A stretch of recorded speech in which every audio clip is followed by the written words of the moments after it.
Pumunta kami ng lungsod para mamili ng isda. Pero pagdating namin sa merkado, bigla silang nagsarado. Ayaw daw nilang bintahan kaming mga gwapo. Ang galing! Ang galing!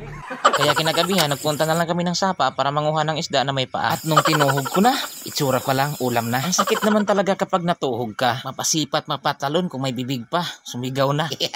Yung isa tumatakas pa. Pero huli ka sa pantusok na kasing laki sa batuta ng baka.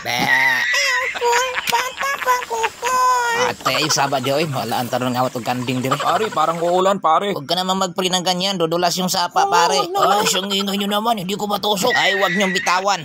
Baka matusok pa ng iba yan. Teka pare, ano ba to? Dubbing or vlogging? What's up vlog? Welcome to my guys. Ay, nalulungkot ako. Love, ikaw ba tong baki? Bago magkatay, dapat may tagay. Blurred lang natin kasi viral. Sobrang lungkot ko dahil kinulang yung clips ko dito. Pero walang hindi matutuloy dahil vloggerist tayo. Kaya kung nabibitin man kayo sa punto na to, see you in my next video. Lulutuin lang muna namin to dahil nagugutom na kami. Wala namang ibang rekado basta maglasang adobo. Hindi naman ako eksperto sa pagluto kaya taga video lang ako. Huwag kumain kapag walang mga eksperto na nagluluto. Baka bigla mo makita si San Pedro. Di pa naman tayo sigurado doon kaya mag-ingat na lang tayo. Dito sa probinsya, hindi problema ang ulam, kaya magsipag ka na lang kapag kinulang. Sa gabi, maraming gumagapa, maraming palaka, kohol, suso, at single mom. Walang patawad kapag nadaanan. Kung sa Bisaya pa, ug di mo dagan, natuhugan. Sa punto na to, 2 hito yung nakuha namin. Gusto ko na lang sanang alagaan, pero sabi ng kasama ko, saka na lang daw kapag naluto. Dito walang pinapatakas. Buti na lang, wala kaming nadaan ng ahas. Tingnan nyo, lumalaban. Guys, hindi yan katulad sa relasyon ninyo. Hindi kayo pinaglaban. Balik sa trabaho. Nagalit sila. Ingay mo eh. Ow.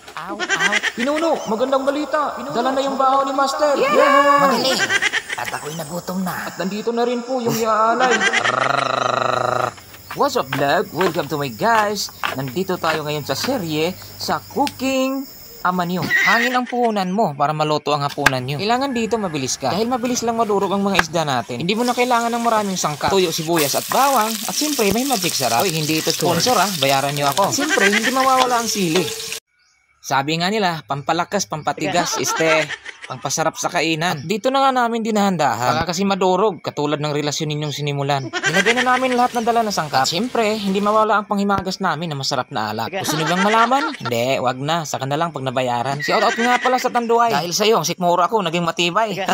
Sa punto na to, kailangan namin dandanin. Nakaready na yung kanin. At excited na kaming kumain. Alam nyo ba na maraming gamot ang pagkain na to? Magtatanong ka ba kung ano?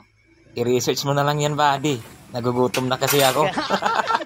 Ay, pambihira naman. Nagugutom na ako. Makakain na nga. Kain na tayo. Yum. Huwag kalimutan mag-subscribe at mag-follow para updated kayo sa ating mga susunod na video. At dito na lang magtatapos si Iboy na gwapo. Ang pugi-pugi ko.